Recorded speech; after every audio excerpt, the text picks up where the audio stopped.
Hey, if you've got a teenager who's about to get their license here in Hamilton, you are definitely going to want to stick around. We're about to break down why getting them ready for the road is about so much more than just passing a test. Let's dive in. So this is the real question, isn't it? I mean, look, getting a G2 license is one thing, but being actually prepared for the specific and sometimes crazy realities of driving in this city, well, that's a whole other ballgame. And let's be real. Hamilton's roads are basically a driving gauntlet. We're talking about trying to get up the Claremont or Kenilworth access in the middle of a snowstorm. We're talking about getting used to the speed on the Red Hill or merging onto the Link or the QEW with transport trucks flying by. And you can't forget the maze of one-way streets downtown or that lake effect snow that comes out of nowhere. It's a lot for a new driver. Now this is where it gets really serious. 70. Over just 5 years, 70 people lost their lives on Hamilton's streets. That number includes 26 pedestrians and 2 cyclists, a lot of them on major arteries like Main and King. So you see, we're not just talking about avoiding a few fender benders here. This is about life and death situations. Okay, so here's the thing. While the roads are definitely challenging, the bigger issue, the one we often miss, is a fundamental flaw in the standard way most teens learn to drive. It's a weak spot that leaves them seriously unprepared for what's really out there. It's called the practice gap. And it's exactly what it sounds like. It's this massive canyon between the bare minimum hours the law says you need and the amount of supervised practice that all the research shows is actually needed to create a safe, confident, and independent driver. That gap, that's where the danger is. And this chart just lays it out perfectly. On the left, you've got what most of us did, right? Unstructured practice, just driving around the neighborhood. The problem is that can actually reinforce bad habits, and it means you're probably avoiding the tough stuff. But on the right, you have structured practice. This is totally different. It's goal-oriented. It's all about building defensive skills and systematically tackling every single one of those challenges, from the escarpment to winter roads. That's what creates a truly competent driver. So what's the magic number?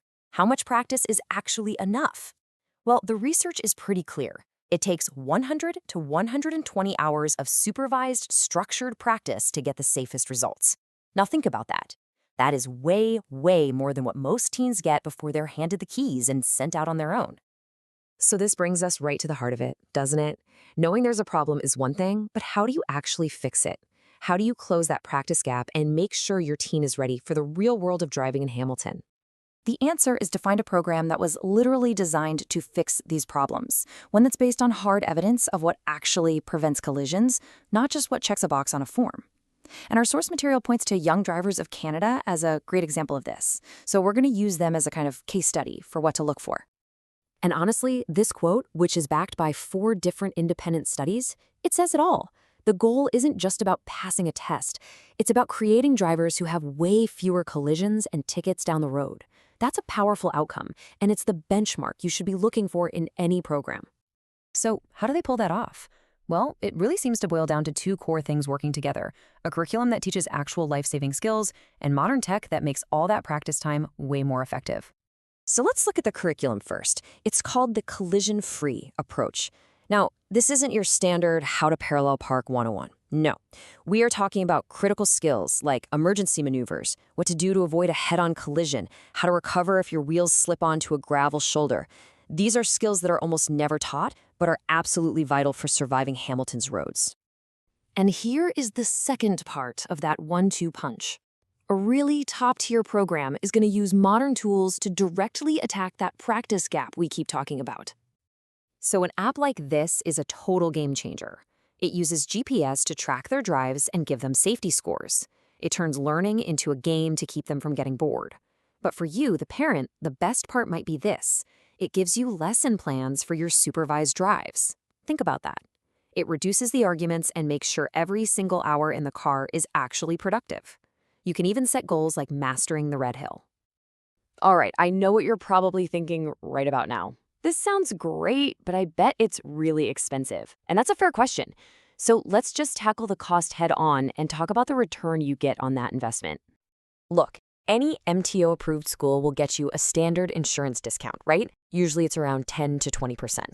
But here's a pro tip. Look for schools that have preferred partnerships. Young Drivers, for example, has an exclusive deal with Avenue Insurance that gives their graduates much, much better discounts.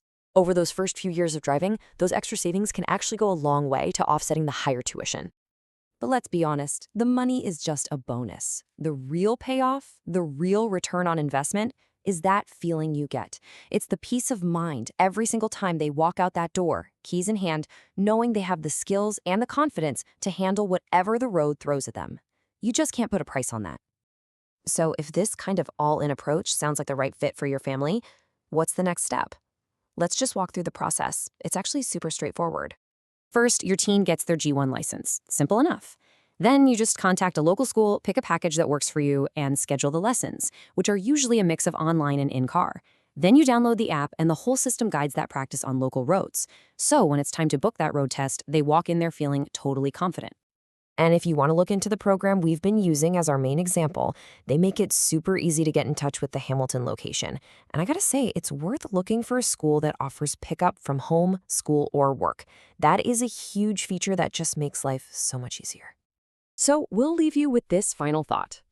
Choosing a driving school isn't just about the next few months. It really sets the foundation for decades of habits behind the wheel.